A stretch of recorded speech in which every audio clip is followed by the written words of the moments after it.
Hello and welcome to Vendor Trash. Is the title a reference to my opinions, my drawing skills, or both? That's for you to decide. So I recently finished reading through War of the Scaleborn by Courtney Alameda, and figured I'd go ahead and review it as this week's video topic. For a bit more context, this is only the third Warcraft novel I've read. The other two were War Crimes and Before the Storm, both by Christie Golden.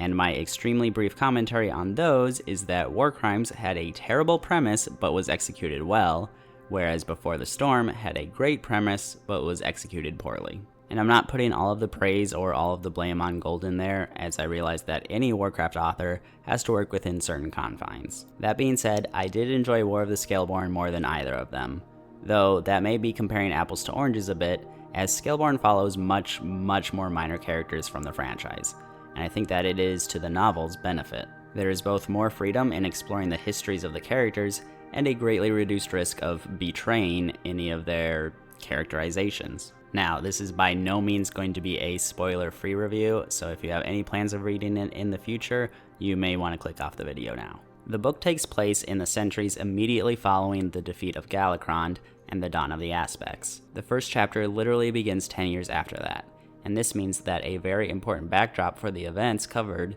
is that the Ordered Dragon Society is really just getting off the ground here. It's taking form ridiculously swiftly thanks to the influence of the Titan Keepers. It's given a fair amount of attention at the start, but it's easy to forget just how drastic of a change it is and how the Aspects could be extremely motivated to protect these changes.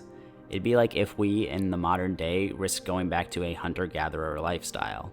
So I guess keep that in mind as I describe the rest of the story and leverage criticism at certain characters. Anyway, as I said, the book begins 1 decade after Galakron's fall. Valdrakken and other key structures around the Dragon Isles are in early construction with the assistance of Tyr and the Titanforged, and the Dragonflights are activating their Oath Stones. Viranoth, still a friend of Alexstrasza from beforehand, is invited to witness all of this. She is extremely skeptical of everything, feeling uneasy about dragons having to change their natural state to what the Titans want. She and Alexstrasza have difficulty seeing eye to eye, as Alex views ordering as a wonderful gift that allows dragons to achieve what they never could before, and to become better protectors of the planet. Vera doesn't believe she'll ever want to be ordered, and though she trusts Alex, she doesn't trust Tyr. Still, due to their friendship, she is willing to accept what's happening with the stipulation that ordering remain a choice, and that Alex never forces it upon any dragons. Alexstrasza promises her, despite having already been asked by Tyr to expose dragon eggs to order infused water. This infusion is what's happening in the Halls of Infusion, if you missed that, and the eggs are treated at the Ruby Life Pools, if you missed that. Alexstrasza herself has reservations, but also fears losing the Keeper's support. She and the other Aspects, mere minutes after this conversation, decide to permit the ordering, but only upon eggs that are found in unattended nests by Titan constructs, rationalizing that those whelps are far more likely to survive than if left on their own. This is the critical decision that causes the rest of the narrative to unfold, and I was surprised to see it in Chapter 1, though I think it was a good move to present such a pivotal decision to us right out of the gate. From here, the rest of the first half of the book documents a 200-year Cold War of sorts between the Aspects and the Incarnates. We learn that Farak was the first to undergo the process, though it was Iridikron who learned the ritual. Iridikron then performed it on himself and later Raszageth. Farak isn't a fan of Iridikron making a key decision like this on his own and tries to assert dominance, though Iridikron very quickly puts Farak in his place. Farak wants to take action, but Iridikron is extremely patient in his maneuverings. Both their Primalist forces and the Ordered forces bide their time, building up their numbers and making preparations. At the forefront of this for the Ordered dragons is Neltharion, though he performs many of his operations in secret. The two sides remain at odds but stick to their territories, the Brood Lands later to be called the Dragon Isles for the Ordered, and the Dragon Wilds for the Proto-Dragons. Viranoth continues to interact with Alexstrasza, who ever seeks peace with the Primalists and Proto-Dragons as a whole, though their friendship becomes strained with the passage of time. At the same time, she grows closer to Raszageth, who in many ways epitomizes what it means to be a wild and free dragon. Raszageth also manages to hide the worst of her murder-happy habits from Viranoth. Things come to a head in the midpoint of the novel when Iridikron gives Raszageth the green light to attack the Broodlands. She does so by striking at the Forbidden Reach where Neltharion had been developing his Drakthir. It's an intense battle that culminates in the Drakthir being sealed away and Razageth being imprisoned. Conveniently, this is also the point in time that the Primalists managed to catch one of the Titan Watchers in the act of taking Proto-Dragon eggs. Iridikron uses this proof to grow his numbers even further. The revelation that Alexstrasza sanctioned the ordering and deceived Viranoth, in conjunction with news of Razageth's capture, is the breaking point that drives Viranoth to become an incarnate herself. The second half of the novel shifts us from a Cold War into actual war. Malygos devises a barrier around the Broodlands that lasts for about 25 years before it's disabled by Order Dragon defectors loyal to Viranoth. Viranoth herself then attacks the Forbidden Reach, wishing to free Razageth and establishing a slowly growing glacier that will eventually cover the island. She operates this front while Farak leads a campaign against Ysera's territory in what would later become the Onaran Plains, the two of them forming a pincer around the Obsidian Citadel, which serves as the Broodlands' bulwark against their enemies. All the while, Iridikron leads the campaign from afar. To alleviate themselves from this two-pronged pressure, the Aspects devise a plan to remove Farak from the board. Essentially, they give him a little bit of ground to make him cocky, and then bait him into pressing toward the Citadel by exploiting his hatred of Alexstrasza by disguising Malygos as her. Once Malygos has him in close quarters, he opens a portal into the Vault of the Incarnates, disorienting Farak until Ysera can put him to sleep. Learning from Farak's folly and being more cautious in general, Viranoth makes sure to avoid the front lines as she continues her campaign in the Reach and in Thaldraszus. The Aspects realize that she is slowly gaining ground, and to stem the worst from happening, Alexstrasza issues a challenge to Viranoth, one-on-one combat in a location of the Incarnate's choosing. Viranoth informs Iridikron, who is opposed to risking their gradual progress, but she demands he allow it. Relenting, he permits, and the two former friends have their duel. One could certainly argue that Alex cheats in this match, as she is benefiting from boons from all of the other aspects. Vera also receives additional help through ice elementals, though this feels more like an extension of her own power. Still, when it's the fate of your entire people on the line, one could argue it'd be immoral not to do whatever is necessary to secure victory. At any rate, Viranoth nearly has Alexstrasza down, but the Dragon Queen manages to pull through and subdue the Proto-Dragon.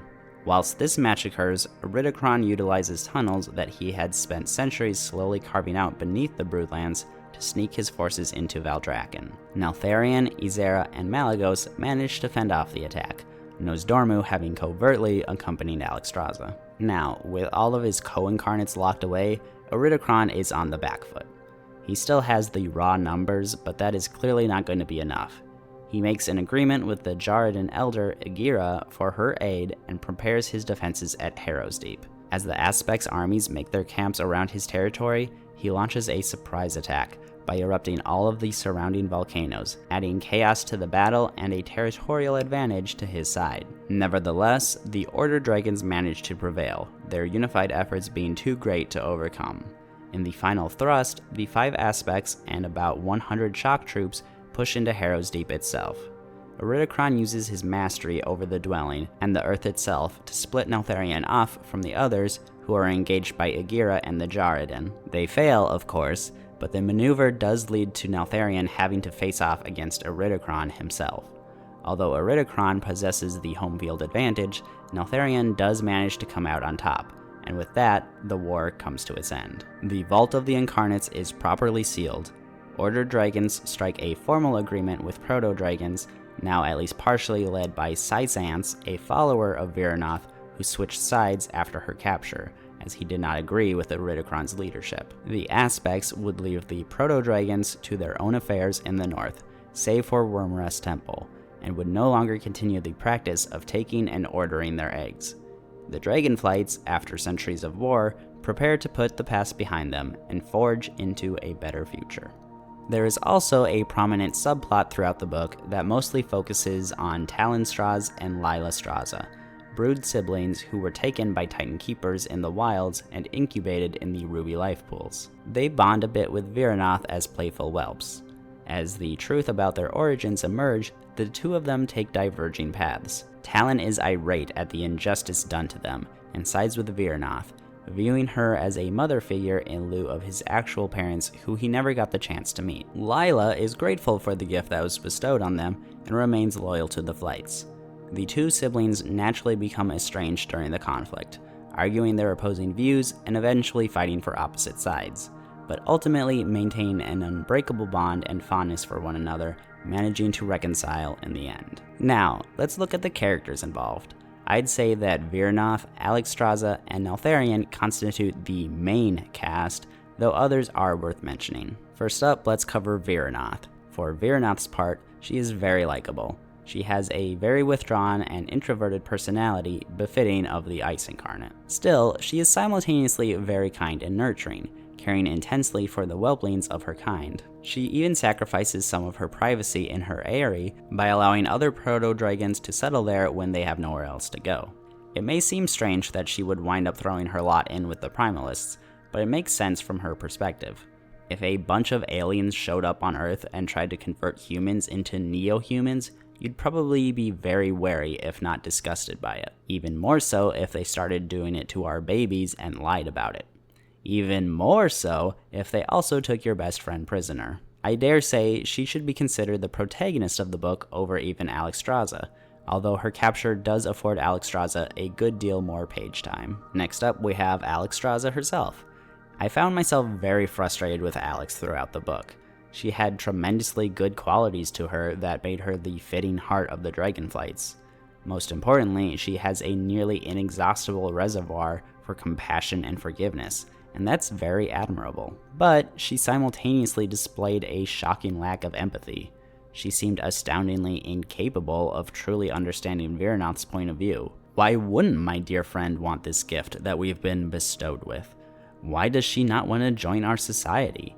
How could she consider Raszageth her friend? How could she possibly throw her lot in with the Primalists? She feels deep remorse for having broken her promise to Virnoth, but remains confident for a very long time that the actual ordering was the right call.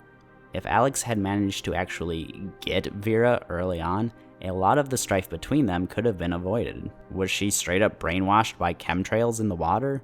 I joked in the Dragonflight story video about how during the Draconid rebellion quests, she admits to never having considered that Draconid might have dreams of their own, and that it'd be funny if she was just neurodivergent. Well, this book made me think that that's actually the case. Like, you don't have to agree with Virnoth's conclusion, but Alex can't even seem to make sense of these views that exist outside of her own. And once I leaned back into my headcanon that she's on the spectrum, I began to enjoy her much more again. Finally, near the end of the novel, she seems to have learned her lesson, insisting on ending the abduction process and even offering amends to the Drakes and Whelplings who they had already done this to. And as we see in Dragonflight, she had even come to view what they did as an abhorrent act. So she does grow as a person, just very slowly. Neltharion. Man, I wish the Neltharion we were shown in-game during Dragonflight was given the depth that he had in this book. The game kind of just said he was always a monster, even before the influence of the old gods. And certainly he had loose morals. The happenings of Aberys were well underway before he fell to the Whispers, grotesque experiments and all. But he's far more nuanced than that. He's driven by a genuine desire to protect Order dragons and the Broodlands, particularly his own Dragonflight, and goes through whatever lengths necessary to do that. He clearly treasures his relationships with the other aspects, particularly Malygos, who is his best friend and, outside of his own direct subordinates, his closest confidant. And he's shown to really respect Alexstrasza and admire the different strengths she brings to the table, craving her approval. He genuinely mourns the loss of his fellow dragons, particularly those of his own flight. And though he does relish in combat to an extent, he also does not wish for the war to continue. He is, in his own words, a builder. And though he is plagued by whispers, he tries fervently to refute them at every turn. Across the span of the novel, and the centuries it covers, he gives in to them at 2 points, when capturing Raszageth, and when facing off against Iridikron in the climax. Though given the other lives that were at stake, you could understand where he was coming from. It really burdens him with guilt each time he does this, especially against Iridikron, as it signals not only his weakness to resist, but his weakness to best his adversaries on his own merits. Neltharion was no saint, but I actually do believe that without the void sinking its claws into him, that he may actually have remained a great boon to Azeroth, and I reject 10.1's message that he always sucked. Next we have Iridikron. Though we get significantly less perspective into him, he does get a fair amount and is shown to be very consistent with how he's portrayed in game. It's some much appreciated insight. He's very patient and very tactical, as one would expect of someone associated with the element of Earth. Yeah, all of the Incarnate's personalities can pretty accurately be guessed just by knowing their elements. He's extremely slow-moving, willing to take centuries to enact his plans, and only ever engaging in combat himself when he is confident he can win, as against Varrock, or when he's out of options, as against Neltharion. Importantly though, he's also a very angry person. Not an explosive anger like Varrock and Raszageth, but slow and deep hatred that has built up inside of him. I'm very excited to see what we still have in store from him. Raszageth. She seems very true to her depiction in Dragonflight. We simply get an expansion of what we've been exposed to. She is sadistic and enjoys killing, but does have other facets to her personality. She loves her freedom and logically hates the Titans for wanting to impose their will. She loves storms, both riding them and creating them herself, and it is this mutual fondness for the turbulent elements that first causes her and Viranoth to bond. She essentially feels like a free spirit, which in a way is admirable. I genuinely believe she loved having Viranoth as a friend, even if she deceived her about hunting mortals as part of Iridikron's plans. And if she ever did have one, I'll never forgive Blizzard for denying us a look at this lovable lunatic's visage form. Varrock. He gets some decent exposure here and is very much exactly what you would expect from him. He's hot-headed. He loves fighting. He's angry a lot. I guess what was most interesting was him ultimately submitting to Iridikron's leadership when it's shown that the Stone-Scaled is his better. He doesn't do everything Iridikron might demand of him, but it is a surprising willingness to work under someone else from such a violent character. Of course, as we see in Dragonflight, Varrock was happy to do his own thing when he felt Iridikron betrayed him, and once he had even greater power. And as for Malygos, Nozdormu, and Ysera, these other aspects do get some focus as you would expect, but it's significantly less than Alexstrasza and Neltharion. You certainly aren't following any character arcs from them, more just seeing them on display and doing their thing. I don't think this was a mistake, as focusing on all of them may have bogged down the overall story, but I am a bit sad to miss out on more from them, as they were already the less developed aspects in the lore as a whole. Moving on to other topics, the book tends to handle time in a fashion that feels bizarre and is endemic to WoW and many stories with ancient histories to them, which is that a lot of really important events will happen very quickly, and then massive swaths of time will pass where nothing of note transpires.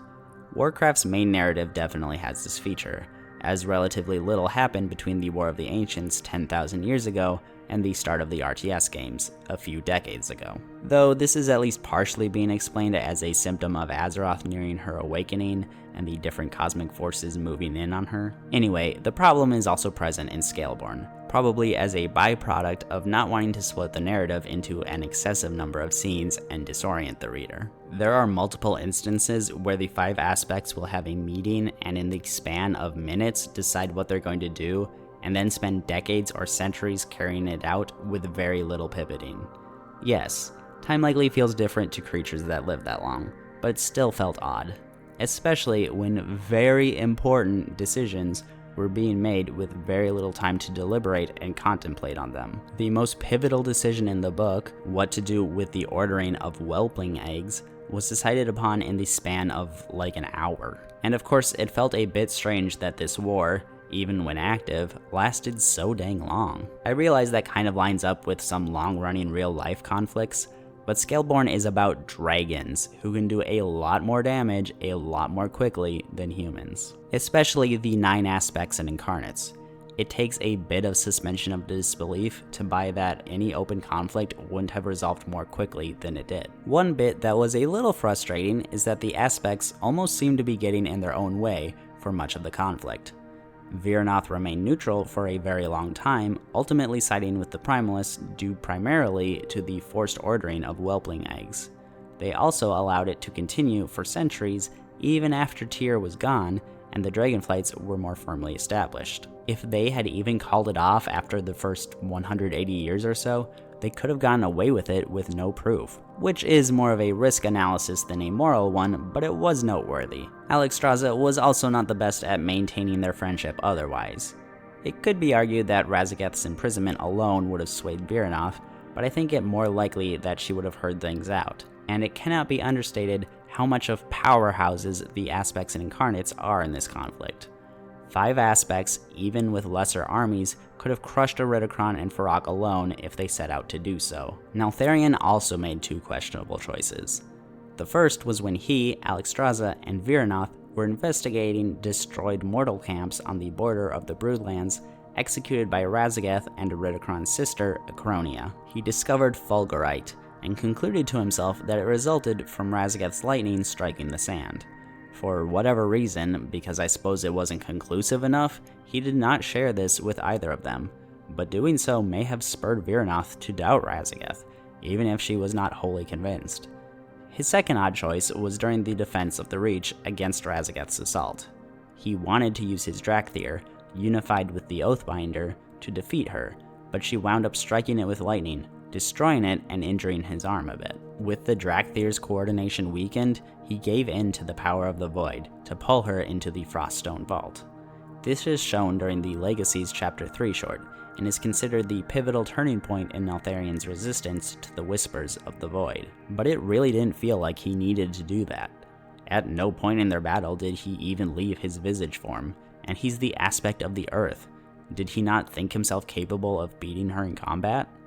Earlier in the book, Iridikron basically completely neutralized Razageth's lightning with his earth powers, and although Neltharion's mastery over it was probably not as strong, he still had the type advantage.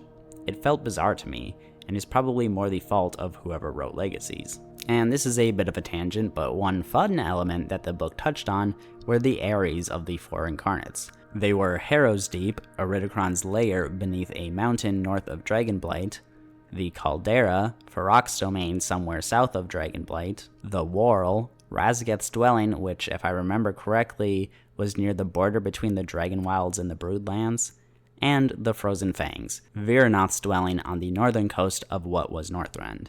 Most of these have probably either been destroyed or been abandoned since then, but it'd be cool to see them represented in-game. Harrow's Deep by far feels like the most likely for us to visit, as Iridikron is still active, and the Last Titan will return us to Northrend. So what were my overall thoughts? Well, I think it was pretty great. I think it added a lot of great context to the story of Dragonflight, particularly the Incarnates, 2 of which are dead by the end of the expansion. I don't think the book is a strictly necessary read to enjoy the expansion, though I think it does a lot to contextualize Viranoth's heel face turn, which felt a bit abrupt with just what we saw in-game. Viranoth always had Dragonkind's best interests at heart, and though her personality is a fierce one, she was by far the most virtuous of the Incarnates. She was also an enjoyable character to follow, as was Neltharion, who, despite us knowing that one day he'll become Deathwing, you couldn't help but root for. You wanted him to resist the Whispers. You wanted him to have positive relationships with his flight and fellow aspects. Even Alexstrasza was fun to follow, despite some frustration, and despite Dragonkind practically exalting her as the very heart of the flights. That was a bit much. So, if you're a fan of any of these 3 characters, I enthusiastically recommend picking up this book. Or if you're just bored and like to read. Like I said at the start, I think the cast being basically side characters in the grand scheme of things really benefited it. But if you mainly care about the Alliance and the Horde, this book really isn't going to do anything for you. For this week's drawing, I of course went with Viranoth, as this is basically her book. I mean, her and Alexstrasza, but I already did Alexstrasza. I am of the opinion that her visage form has a pretty cool design. Get it?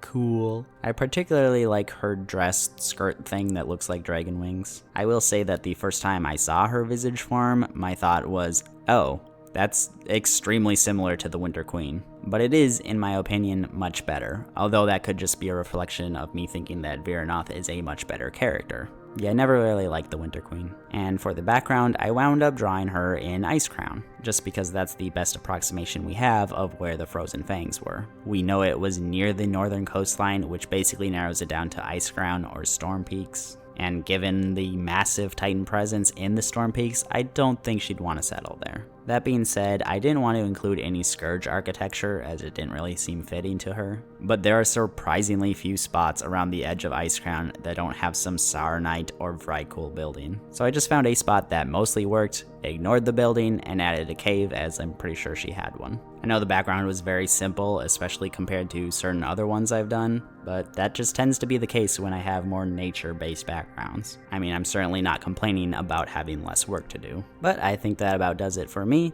so thank you for watching, and I will catch you next week. Bye-bye.